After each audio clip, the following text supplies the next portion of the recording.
সম্মানিত দিনী ভাই বোন, যেসব পাপের মাধ্যমে পরকাল হারিয়ে যায় তার একটা বড় পাপ হচ্ছে সুদ খাওয়া, ঘুষ দেওয়া।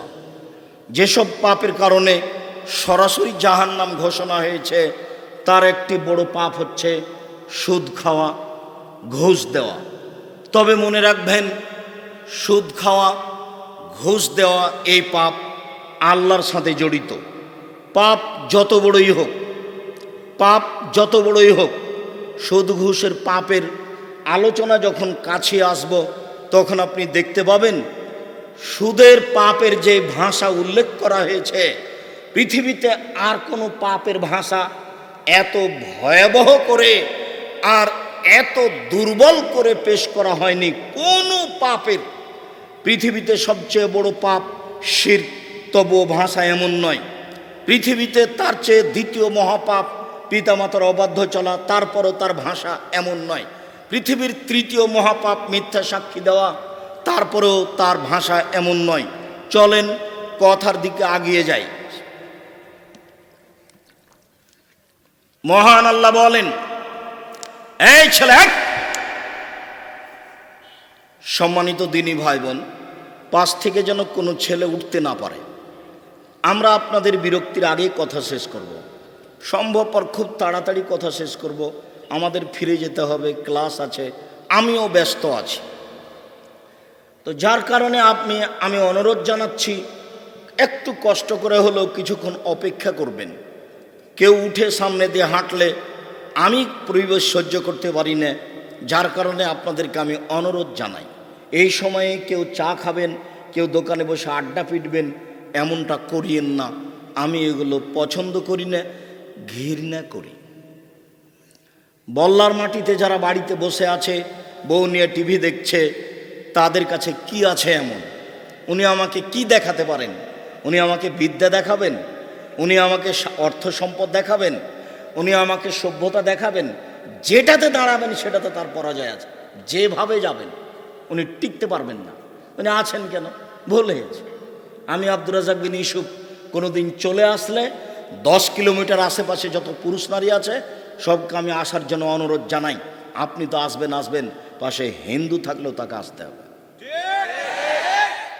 তার উপকারের জন্য এসেছি, সেও মানুষ। তার উপকারের জন্য এসেছি, সেও মানুষ। সেও কাউকে কটাক্ষ করে কথা বলতে পাবে না, আমিও কাউকে কটাক্ষ করে কথা বলতে পাবো না। আমি জানি না আপনি কোন সাহসে বাড়িতে বসে আছেন, আপনার বাড়িতে বসে থাকার ভিত্তি কি। যদি আপনি মনে করেন যে আমার টাকা পয়সা আছে, তাহলে তো আপনি উসমান রাদিয়াল্লাহু তাআলার কাছে ফকির। আপনি কি এমন টাকা পয়সা রাখেন? কি আপনি করতে পারেন? ভিক্ষেছে মসজিদ তৈরি করেন, কি আপনি করতে পারেন? উসমান রাদিয়াল্লাহু তাআলা আনহুকে আল্লাহর নবী বলছেন, উসমান, তাবুকের যুদ্ধে যেতে হবে, তো কি করা যায়? বলে ঠিক আছে, যত লোক যাবে তার অর্ধেকের যাতায়াত খরচ, খাওয়া খরচ আমি দিব। লোক সংখ্যা ছিল 30,000, তার মানে 15,000 লোককে তিনি 3 মাস খাওয়ার দিবেন, যাতায়াত খরচ দিবেন, আর 15,000 উঁট দিবেন। একটা উঁটের দাম যদি এখন একটা কথার কথা 1 লক্ষ টাকা ধরি, তাহলে 15,000 উঁটের দাম কত টাকা হবে? এর নাম ধনী। কাজেই ওই পথে যায়েন না। বলবেন যে আব্দুর রাজ্জাক সাহেব খুব ব্যস্ত ছিলাম, আসলে যেতে পারিনি, ভুলিয়েছে। আবার কোনোদিন আসলে যাব ইনশাআল্লাহ। এই পথে থাকেন, সহজ হবে। বাঁকা পথে থাকলে সপরিবারে টিকতে পারবেন না, টিকার কোনো পথ নেই। অর্থ সহ, পরিবার সহ, ছেলে সহ, মেয়ে সহ, বাড়ি সহ, ঘর সহ সবটাই চ্যালেঞ্জ থাকলো, আপনি কোনটাতে টিকতে চান? সম্মানিত দিনী ভাই বোন, মহান আল্লাহ বলেন, ইয়ামহাকুল্লাহুর রিবা ওয়া ইউরবিস সাদাকাত। আল্লাহ সুদকে ধ্বংস করেন, দানকে বৃদ্ধি করেন। মানুষ দান করলে টাকা বেশি হবে, মানুষ সুদ খেলে ভিক্ষুক হবে। একদিন না একদিন তার টাকা নিঃস্ব শেষ হবে। আল্লাহ তাআলা বলছেন, ইয়ামহাকুল্লাহুর রিবা, সুদ মানুষের অর্থকে সংকুচিত করে, সুদ খাওয়া মানুষকে ভিক্ষুক বানায়। সুদ মানুষ খেলে নিঃস্ব হবে। তাই তো কিস্তি তোলার পরে কয়দিন পরেও লোকটা বাড়িটা দিয়ে দিয়েছে, দিয়ে এখন দিন মজুরি করে খায়। কিস্তিতে টাকা উঠালছিল, জমা দিতে দিতে এখন বাড়িটাই নেই। বাড়ি নেই তার প্রমাণে আমার বাসার পাশে একজন লোক, ওর বাড়িটাই নেই, সে আবার ধনী মানুষের বোন, শাহাদাত হোসেন শাহুর বোন, বাড়িটাই নাই, কিস্তিতে দিয়ে শোধ করে দিয়েছে বাড়িটা। দেশ এখন নিঃস্ব সুদের কারণে। মানুষ সুদ খেলে মাত্র কয়েকটা দেশে টাকা চলে যাবে, বাকি দেশগুলি নিঃস্ব ফকির হয়ে যাবে। সুদ খেলে কয়েকজন ধনীর হাতে টাকা চলে যাবে, দেশের বাকি সদস্যগুলি ফকির হয়ে যাবে। সুদ খেলে মানুষের টাকা কমে যাবে, যা এক একটু ছিল বিক্রি করে দিয়ে চলবে। আমার নিজস্ব আত্মীয়র কথা বলছি, লোকটা সুদের কারণে এমনভাবে নিঃস্ব হয়ে গেছে, যেদিন লোকটা মারা গেল সেদিন বাড়ি ঘর জমি জায়গা সব বিক্রি করে সুদ পরিশোধ হবে না। আল্লাহর এ কথার দাম আছে, ইয়ামহাকুল্লাহুর রিবা। আল্লাহ সুদকে সংকুচিত করেন, সুদকে আল্লাহ ধ্বংস করেন। মানে সুদ খায় যে তার অর্থ সম্পদ ধ্বংস হবে। ওয়ায়ুরবি সাদাকাত, দান মানুষের টাকাকে বেশি করে দেয়। 100 টাকার মধ্যে 10 টাকা দান করেছেন, 90 টাকা রেখেছেন। 1 বছর পরে বাক্স থেকে টাকা বের করলে 90 টাকাই থাকবে, কিন্তু আল্লাহ বলছেন টাকা বেশি হয়। কিভাবে হয়? 2 জন ব্যবসায়ী, তুমি আর আরেকটা ছেলে ফুটপাতে বল্লা বাজারে কাপড় বিক্রি করো। একজন সত্য কথা দিয়ে কাপড় বিক্রি করে, 200 টাকা দামের কাপড় 200 টাকায় বিক্রি করেছে, কিন্তু তুমি বিক্রি করেছো 500 টাকায়। সারাদিন তুমি ভাবছো কাজ হয়ে গেছে, 300 টাকা লাভ করে দিয়েছি, মারে দিয়েছি একটা সুবিধা। খুব গল্প করছো, মাছও একটা বড় কিনে নিয়েছো যাওয়ার সময়। 3 মাস পরে দেখা যাচ্ছে যে তোমার দোকানটাই নাই। সেদিনের টাকা 500টা তোমার কোথায় গেল? দোকানটাই হারিয়ে গেল। আপনি কত লোককে এরকম নিবেন, দোকানটাই নাই, ব্যবসায় নাই, দিন আন দিন বড় ধনী হয়ে গেছিল। যেখানে সুদ আছে প্রতারণা আছে তাকে হারাতেই হবে। আহাল্লাহুল বায় ওয়া হারামার রিবা, আল্লাহ ক্রয় বিক্রয়কে বৈধ করেছেন আর সুদকে হারাম করেছেন। সুদ চিরদিনের জন্য হারাম। জাবের রাদিয়াল্লাহু তাআলা আনহু বলেন, রাসূল সাল্লাল্লাহু আলাইহি সাল্লাম বলেছেন, লানাল্লাহু আকেলার রিবা ওয়া মুকিলাহু, নিশ্চয় যে সুদ খায় তার উপরে আল্লাহ আল্লাহর রাসূল অভিশাপ করেন। যে সুদ দেয় তার উপরে অভিশাপ করেন। যে সুদের কলম লিখে তার উপরে অভিশাপ করেন। যে সুদের 2 জন সাক্ষী থাকে তার উপরে অভিশাপ করেন। তিনি বলেন, হোম সাওয়া, সবাই সমান। যে সুদ খেলো সে যত বড় পাপী, সে যে সুদ দিল সে তত বড় পাপী, যে কলমে লিখলো সে তত বড় পাপী, যে সাক্ষী থাকলো সে তত বড় পাপী। সবাই সমান। হাদিস মুসলিম। এই ছেলে বলো, তুমি ব্যাংকে চাকরি করবা কি না? তোমরা যারা পরিচালনায় আছো তারা একটু লক্ষ্য করো, কিছু সময় পর্যন্ত এখানে কেউ মোটরসাইকেল স্টার্ট দিতে পাবে না। যদি কেউ মোটরসাইকেল স্টার্ট দিতে চায় তাহলে তাকে কিছু রাস্তা গড়িয়ে নিয়ে যেতে হবে। এই ব্যাপারে তোমরা খুব কঠোর হও। সম্মানিত দিনী ভাই বোন, সবাই সমান। এদেশের মাটিতে সুদমুক্ত কোনো ব্যাংকিং ব্যবস্থা নেই। যারা ধর্মের নামে আছে, যাদের নাম উল্লেখ করা আছে, তারা নিজেও জানে না কিভাবে চলে।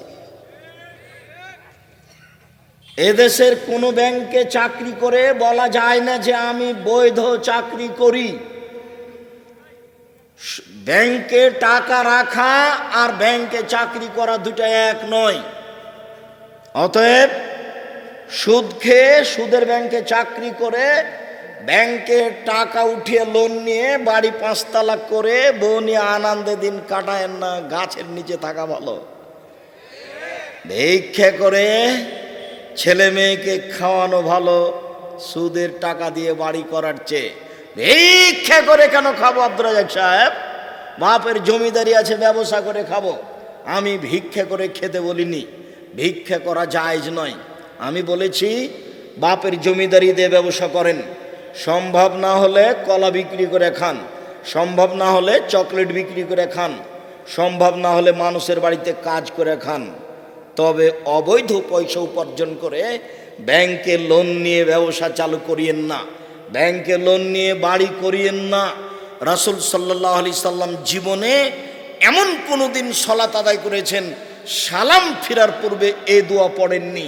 সালাম ফিরার পূর্বে তিনি এই দোয়া পড়তেন, আল্লাহুম্মা ইন্নী আউযু বিকা মিন আযাবে জাহান্নাম, হে আল্লাহ আমি তোমার কাছে জাহান্নাম থেকে বাঁচতে চাই। আউযু বিকা মিন আযাবিল কবর, হে আল্লাহ আমি তোমার কাছে কবরের শাস্তি থেকে বাঁচতে চাই। আউযু বিকা মিন ফিতনাতিল মাসীহিদ দাজ্জাল, আল্লাহ তোমার কাছে দাজ্জালের ফিতনা থেকে বাঁচতে চাই। আউযু বিকা মিন ফিতনাতিল মাহি ওয়াল মামাত, আল্লাহ তোমার কাছে ইহকালের ফিতনা পরকালের ফিতনা থেকে বাঁচতে চাই।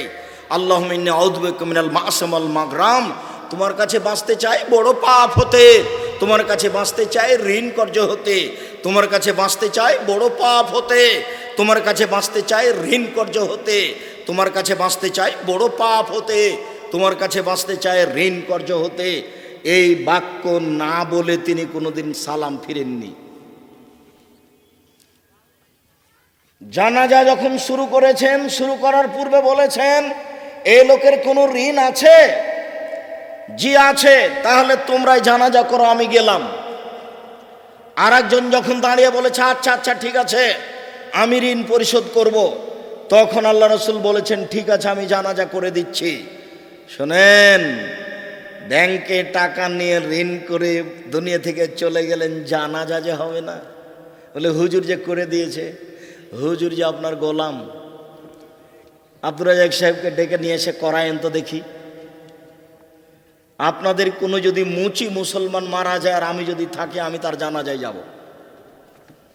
আর আপনি যদি টাঙ্গাইল জেলার সবচেয়ে বড় ধনী হন আর ঘটনা যদি এরকম থাকে, আমি আব্দুর রাজ্জাক বিন ইউসুফ আমরা জানাজা করাবো না। আপনি কি করতে পারেন এই হিসাব আমি করি না, কোনোদিন করিনি। আমি মুসলিম চিররণবীর, মরণকে করি না ভয়, মরলে শহীদ বাঁচলে গাজী আমার উভয়ই সমান।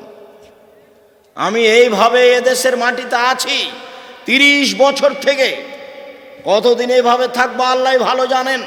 তবে আমি কোনোদিন রূপক কথা বলার প্রয়োজন মনে করিনি, পিছে হটে কথা বলতে হবে এই হিসাব আমি করিনি। আমার জীবনে আমি কোনোদিন ব্যক্তিকে হিসাব করে বক্তব্য দিইনি। আমি বক্তব্য চলাকালীন কোনো এমপি মন্ত্রী মঞ্চে এসেছেন, আমি বক্তব্য বন্ধ করে দিয়ে কোরআন হাদিসের আলোচনা বন্ধ করে দিয়ে তাকে কথা বলার মতো সুযোগ করে দিইনি।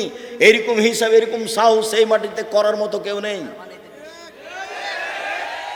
সম্মানিত দিনী ভাই বোন, আমি আপনাকে অনুরোধ জানাচ্ছিলাম আপনি সুদকে ভয়াবহ পাপ বলে বিবেচনা করুন। রাসূল সাল্লাল্লাহু আলাইহি সাল্লাম বলেন ইজতানিবুস সাবাল মুবিকাত, তোমরা ধ্বংসাত্মক 7টা জিনিস থেকে বেঁচে থাকো। যেই 7টা জিনিস ঘটলেই জাহান্নাম, যেই 7টা জিনিস ঘটলেই জাহান্নাম, তার একটা হচ্ছে আকলুর রিবা, সুদ খাওয়া। মানুষ যদি সুদ খায় তাহলে মহামারী হবে। মানুষ যদি সুদ খায় তাহলে মানুষের উপরে বালা মুসিবত বিপদ নেমে আসবে। মানুষ যদি সুদ খায় তাহলে মানুষের উপরে কলেরা, করোনা, জেনা, করোনা এসব কিছু বিপদ নেমে আসবে। যদিচ আমি আব্দুর রাজ্জাক বিন ইউসুফ করোনার 5 পয়সা কোনো দিন দাম দিইনি। আমি বলেছি 3 ফুট দূরে দাঁড়ানো বৈধ করতে হলে আবার মুহাম্মদ সাল্লাল্লাহু আলাইহি সাল্লামকে পৃথিবীতে আসতে হবে, এসে বলতে হবে পৃথিবীবাসী আমি মুহাম্মদ সাল্লাল্লাহু আলাইহি সাল্লাম বলছি আপনারা 3 ফুট পর পর দাঁড়ান। যেহেতু কিয়ামত পর্যন্ত তিনি আর কোনোদিন আসবেন না, কাজে 3 ফুট পর পর দাঁড়ানোর বৈধতাও কোনোদিন হবে না। সারা পৃথিবীর মানুষ যদি 3 ফুট পর পর দাঁড়ায় তবে এর বৈধতার কোনো পথ নেই। মাস্ক পরে সালাত আদায়ের কোনো প্রশ্নই আসে না। ছোঁয়াচে রোগ নেই, ছোঁয়াচে রোগ নেই, করোনা ছোঁয়াচে রোগ নয়। যদি পৃথিবী সৃষ্টির 50,000 বছর পূর্বে আপনার ভাগ্যে করোনা লেখা থাকে, তাহলে আজকে যদি আপনি মাস্ক কেন পাথরের ভিতরে যদি ঢুকে থাকেন, তবুও করোনা আপনাকে ধরবেই। আর যদি পৃথিবী সৃষ্টির 50,000 বছর পূর্বে আপনার নামে করোনা লেখা না থাকে, আজ যদি করোনা যার হয়েছে তার গায়ের ওপরে যদি গড়াগড়ি পড়েন, তবুও হবে না। এরই নাম তাকদীর, এরই নাম তাওয়াক্কুল। এই বিশ্বাস আমরা আছি, দীর্ঘ 8-10 মাস থেকে এই বিষয়ের উপর আলোচনা করে আসছি। তা আপনি দেখতে পারেন খুতবা বাইতুল হাম জামে মসজিদ, জামিয়া সালাফিয়া, ডাঙ্গিপাড়া, পবা, রাজশাহী। সম্মানিত দিনী ভাই বোন, কথা প্রসঙ্গে কথা বলছিলাম, যেসব পাপের কারণে মানুষ জাহান্নামে যাবে তার একটি বড় পাপ হচ্ছে সুদ খাওয়া। রাসূল সাল্লাল্লাহু আলাইহি সাল্লাম বলেন, আব্দুল্লাহ ইবনে হানজালা গাসিল রাদিয়াল্লাহু তাআলা আনহু বলেন, রাসূল সাল্লাল্লাহু আলাইহি সাল্লাম বলেছেন, দিরহাম রিবা ইয়াকুলু রাজুলু ওয়া ইয়ালাম আসাদ্দু মিন সিত্তাতি ওয়া সালাসিনা জিনিয়া।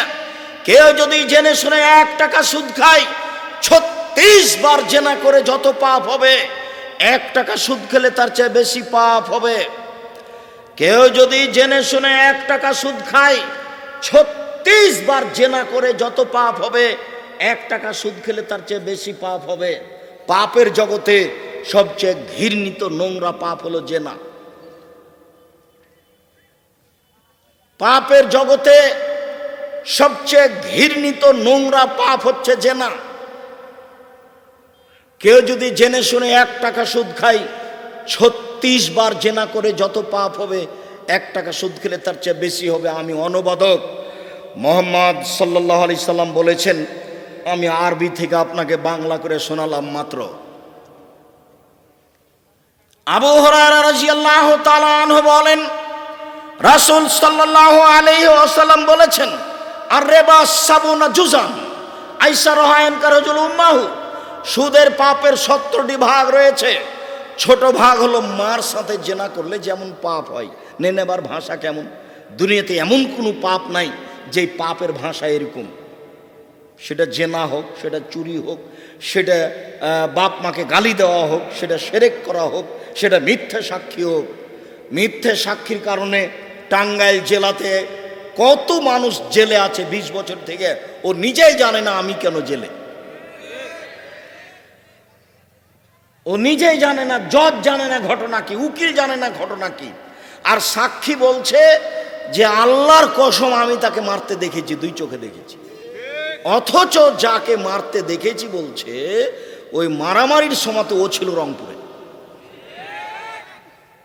তার নাম মিথ্যা সাক্ষী, তার নাম হলো মিথ্যা সাক্ষী। এই জন্য পাপের জগতে 3য় মহাপাপ হলো মিথ্যা সাক্ষী। 1 নম্বর মহাপাপ হলো শিরক। শিরক মহাপাপ কেন? শিরক মহাপাপ এই জন্য যে শিরক করলে তার ইজ্জতের হানি হয়, তার ইজ্জতে আঘাত লাগে আল্লাহ। ওই যে আব্দুল্লাহ একটা বক্তব্যে বললো না যে ও তো পাপী, আমি তো তাহাজ্জুদ পড়ি, ও তো খারাপ মানুষ, ও জাহান্নামে যাবে। তো যখন জাহান্নামে যাবে বলে দিল, তো আল্লাহর ক্ষমতার উপরে হাত লাগিয়ে দিল। আমি তো অনেক বড় দয়াশীল, ও আমি যদি ও আমাকে একটু বলে আমি ক্ষমা করে দেবো, ও জাহান্নামে যাবে মানে ওর জাহান্নামে দেওয়ার সিদ্ধান্ত ওর হাতে কে দিল? তা আল্লাহর সম্মানে আঘাত লাগে ও কথা বললে। তো শিরক করলে আল্লাহর সম্মানে আঘাত লাগে, এই জন্য শিরক সবচেয়ে বড় পাপ। 2য় মহাপাপ হলো পিতামাতার অবাধ্য চলা। জীবনে কোনোদিন পিতামাতার অবাধ্য চলবেন না, জীবনে। এখন তো মনে হবে যে পৃথিবীতে সবচেয়ে বড় খারাপ মানুষ আমার মা। অবাক কথা, আরে আমি টাকা দিলাম 500টা, দেখি আমার মা কখন আমার বড় বোনের ছেলেকে দিয়ে দিয়েছে। আরে টাকা দিয়ে আমি আর দিন রাত আমার মা আমার বোনের ছেলেদের গল্প করে। তারপরে যখন তখন দেখি আমার মা খালি আমার বউকে গালি দেয়, অকথ্য ভাষায় গালি দেয়। তা আমি সন্ধ্যার সময় এসেছি, এসে দেখছি আমার মা বিছানায় পেশাব করেছে। তা আমি আমার বউকে খেপে বললাম, এই তুমি আমার বিছানাটা আমার মায়ের পরিষ্কার করনি কেন? তখন আমার বউ বলছে, তোমার মায়ের কাপড় তুমি পরিষ্কার করো গা, তোমার মা আমাকে অকথ্য ভাষায় গালি দেয়, আমি পরিষ্কার করব মানে? গালি দেয় এ কথাও ঠিক। তুমি ঘুম থেকে উঠে দেখছো যে যা করছে তোমার মা সবই উল্টা। বড় মাছের টুকরাটা তোমার বোনের ছেলেরা পাতে প্লেটে দিয়েছে, আর মাছের লেজ খান দিয়েছে আপনার ছেলের প্লেটে। তো রাতে আপনার বউ গল্প করছে তোমার মায়ের স্বভাব, তোমার মায়ের স্বভাব, তোমার মা এরকম। তোমার মা যে বড় চাকা খান তোমার ভাই বোনের ছেলেকে দিয়েছে, আর আমার ছেলেটাকে মাছের এই নেজ খানটা দিয়েছে। তখন আপনার মনটা খুব খারাপ হলো। ঘটনা দেখলেন যে ঘটনাই তাই। তা আপনি এখন ভাবলেন যে সবচেয়ে বড় শত্রু আমার কে? আমার মা। সাবধান, শত্রু এটা দিনের মতো বুঝতে পারছেন, ভুল করছে মা, এ কথা ঠিক, মুখ খুলবেন না। যেদিন মা আপনাকে আদর করতে পারে, দুধ খাওয়াতে পারে, চুমা দিতে পারে, সেদিন মাকে শ্রদ্ধা করতে হবে, এর নাম শ্রদ্ধা নয়। যেদিন পরিস্থিতি উল্টা হয়ে গেছে, বউ সহ্যই করতে পারে না, বউ একবারে সহ্যই করে না, মা যা বলে উল্টা বলে, সেই দিন মাকে জীবন বাজি রেখে শ্রদ্ধা করতে হবে, তার নাম শ্রদ্ধা। মায়ের পায়ের নিচে জান্নাতে, কথাই ঠিক, ওই হাদিস ঠিক। মায়ের দিকে সুনজরে তাকালে কবুল হজ সমান নেকি হবে, হাদিস মিথ্যে। তবে মায়ের পায়ের নিচে জান্নাত, এ কথাই ঠিক। মায়ের পায়ের নিচে জান্নাত, এ কথাই ঠিক। মা অসন্তুষ্ট হলে জাহান্নাম অবধারিত, এ কথাই ঠিক। মা খুশি থাকলে জান্নাত হবে, এ কথাই ঠিক। অতএব পৃথিবীতে দ্বিতীয় মহাপাপ হচ্ছে পিতামাতার অবাধ্য চলা। তৃতীয় মহাপাপ হচ্ছে মিথ্যে সাক্ষী দেওয়া। মিথ্যে সাক্ষীর কারণে লোকটা 20 বছর থেকে আপনার টাঙ্গাইল জেলাতে আছে, ও নিজেও জেলে আছে, ও নিজেও জানে না আমি কেন জেলে, জজ জানে না ঘটনা কি, উকিল জানে না ঘটনা কি, সাক্ষী বলছে আমি 2 চোখে দেখেছি তাকে মারতে। অথচ সে লোক সেদিন ছিল কোথায়? রংপুরে ছিল। একটা কথার কথা বললাম, ওইখানে ছিল না। এরই নাম মিথ্যা সাক্ষী। সম্মানিত দিনী ভাই বোন, মিথ্যা সাক্ষীর জন্য আল্লাহ রাসূল এইভাবে ভাষা উল্লেখ করেননি, শিরকের জন্য এইভাবে ভাষা উল্লেখ করেননি, মানুষকে হত্যা করার ব্যাপারে এই ভাষা উল্লেখ করেননি। মানুষ যদি আজীবন সালাত না আদায় না করে তার জন্য ভাষা এরকম নাই, মানুষ যদি রোজা না রাখে তার জন্য ভাষা এরকম নেই। কিন্তু আল্লাহ রাসূল বলছেন কেউ যদি 1 টাকা সুদ খায় তাহলে 36 বার জেনা করে যত পাপ হবে, 1 টাকা সুদ খেলে তার চেয়ে বেশি পাপ হবে। তিনি বলেন সুদের পাপের 17টি ভাগ রয়েছে, তার ছোট ভাগ হলো মার সাথে জেনা করলে যেমন পাপ হয়। কি দিয়ে আপনাকে আমি বুঝাই যে সুদ কেমন পাপ? সম্মানিত দিনী ভাই বোন, আমি একটা লম্বা হাদিসের খুব তাড়াতাড়ি অনুবাদ করছি। এই হাদিসের তাড়াতাড়ি এক পর্যায়ে পৌঁছে গেলেই আমরা আলোচনা শেষ করে দিব। তবে এক খেয়ালে চেয়ে থাকবেন 19-20 হয় না যেন। যদি 19-20 হয় তাহলে ধরতে পারবেন না। সম্মানিত দিনী ভাই বোন, যারা আমার দিনী বোনেরা আছেন, আপনারা শুনতে পান আর না পান, আপনাদের আমি একটা কথা বলে যাচ্ছি। দিনী বৈঠকের দিনী বোনেরা আমার একটু শোনেন। এই মেয়ে, গল্প করছো কেন? একটু শরম করো না, একটু ইতস্ত করো না? ফ্যাশন বোরকা পরে আছো কেন? তোমার বাপের চোখে পড়ে না, তোমার ভাইয়ের চোখে পড়ে না, তোমার স্বামীর চোখে পড়ে না? তোমার স্বামী লজ্জা বেঁচে খেয়েছে নাকি? তুমি কি লজ্জা বেঁচে খেয়েছো? বাপ বেটি লজ্জা বেঁচে খেয়েছো? ফ্যাশন বোরকা পরে আছো কেন? এমন বোরকা পরে একেবারে ঢিলা ঢালা। এই ফ্যাশন বোরকা কেন তোমার গায়ে? তুমি কেন একটু লজ্জা করো না? তুমি একটু শরম করো না কেন? তোমার কোনো হায়া বোধ হয় না, তোমার কোনো ইতস্ত বোধ হয় না? তোমার একটু হায়া বোধ হওয়া দরকার, তোমার একটু ইতস্ত বোধ হওয়া দরকার। আমি তোমাকে জোরালোভাবে বলে যাচ্ছি, উপস্থিত বৈঠকের দিনী বোন, আপনাকে আমি খুব জোরালোভাবে বলে যাচ্ছি, আল্লাহে আল্লাহর কসম করে আপনাকে বলছি, আপনি জিন্দেগি তার এই বোরকা কোনোদিন গায়ে উঠাবেন না। আপনি এই বোরকা কালকে জ্বালিয়ে দিবেন, কাপড় কিনে নিয়ে সে ঢেলা ঢালা বোরকা পরে।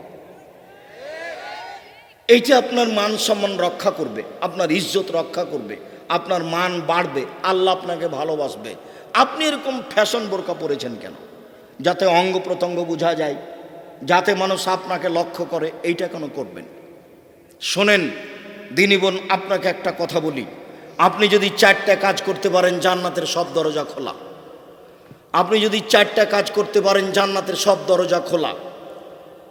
1, 5 ওয়াক্ত সালাত আদায় করবেন। 2, রমজান মাসে সিয়াম পালন করবেন। 3, স্বামীকে মেনে চলবেন, তিতা লাগলেও মিঠা লাগলেও। 4, জেনায় লিপ্ত হবেন না। জেনা যদি কোনোদিন ঘটে গিয়ে থাকে তাহলে তোবা করেন যে আর কোনোদিন করব না। তোবা যদি করেন তাহলে তো জান্নাত তো হবেই। অতীতে যে পাপ হয়েছে এগুলি সব নেকি হয়ে যাবে। আপনি 4টা কাজ করেন, জান্নাতের সব দরজা খোলা। তার 3 নম্বর হচ্ছে স্বামীকে মেনে চলবেন। আপনার স্বামীর মুখ খুব খারাপ, গালি দেয়, কথাই ঠিক। যত গালি দেখ আপনি নিজেকে পাথর মনে করবেন, সব গালি উপর দিয়ে পার করে দিবেন, কোনো সময় মুখ খুলবেন না।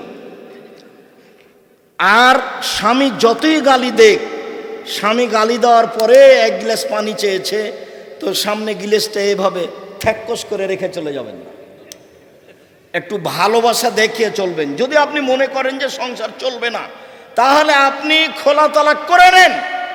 স্বামী যত বড় চাকরিজীবী হোক চলে, কোনো সমস্যা নেই, আপনি খোলা তালাক করে নেন। যদি খোলা তালাক না করেন তাহলে তাকে মেনে চলেন, তিতা লাগলেও মিঠা লাগলেও, তিতা লাগলেও মিঠা লাগলেও। আর আপনাকে আমি অনুরোধ করে বলি যে আল্লাহ বলছেন যে শান্তি তৃপ্তি স্ত্রীর কাছে আছে, ওকে শান্তি তৃপ্তির জন্য সৃষ্টি করা হয়েছে। তা আপনি তাকে গালি দেন কোন শরণে? তাকে আপনি মারেন কেন? তার সামনে আপনি কটু কথা বলেন কেন? আল্লাহ রাসূল বলছেন যে পুরুষের জন্য 5টা কাজ, পুরুষ হলে 5টা কাজ করতে হবে। 1, যে মানের খাচ্ছেন সে মানের খাওয়াবেন। 2, যে মানের পড়ছেন সে মানের পড়াবেন। 3, কটু কথা বলবেন না, ভুলেও কোনোদিন বলবেন না তোমার ঠোঁটটা মোটা। একবার ঠোঁট মোটা বললে 10 বছর ভালোবাসবে না। ভুলেও কোনোদিন বলবেন না তোমার রং কালো, একবার বললে 10 বছর ভালোবাসবে না। খালি প্রশংসা করেন, তোমার মতো কোনো মেয়ে দেখি না, তোমার মতো রূপ চেহারার ভালো আচরণের কোনো মেয়ে দেখি না, সারা রাত পাটিবে দিবে। রাসূলের কথাটাকে মূল্যায়ন করেন, দেখবেন ফল ভোগ করছেন। 4, মুখের উপরে মারো না।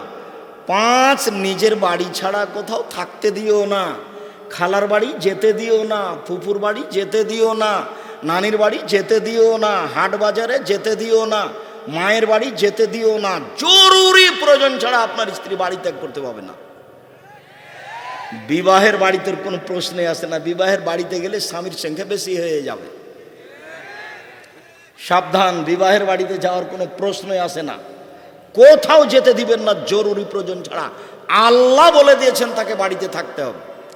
আল্লাহর নবী বলেছেন তোমার বাড়ি ছাড়া তাকে কোথাও যেতে দিও না। ও বাজারে যেতেই পারে না। বাজারে যদি যায় তাহলে আপনি হলেন কাপুরুষ, ঘৃণিত পুরুষ। আর যে বাজারে যায় ও হলো হস্তিনী, খারাপ মহিলা, ওর ঢঙই খারাপ, ও দিয়ে ভালো সংসার চলবে না। কই আমরা তো জীবনে কোনোদিন আমাদের বাজার হাটতে যাওয়া হয় না, তো আমরা তো আছি বেঁচে। বাজার কোন দিকে সেটাই জানা নাই, তো আমরা তো আছি বেঁচে। আমি 20 বছর থেকে নওদাপাড়াতে আছি, দোকানদার আমাকে চিনে না যে এটা আব্দুর রাজ্জাক, তবে নাম জানে। আমি তো জীবনে কোনোদিন চায়ের স্টলে বসি না, আছি তো আমি বেঁচে। আমার মা বলতেন যে দোকানে বসিও না, প্রাইভেট পড়ায় না, কাউকে বন্ধু হিসেবে গ্রহণ করো না।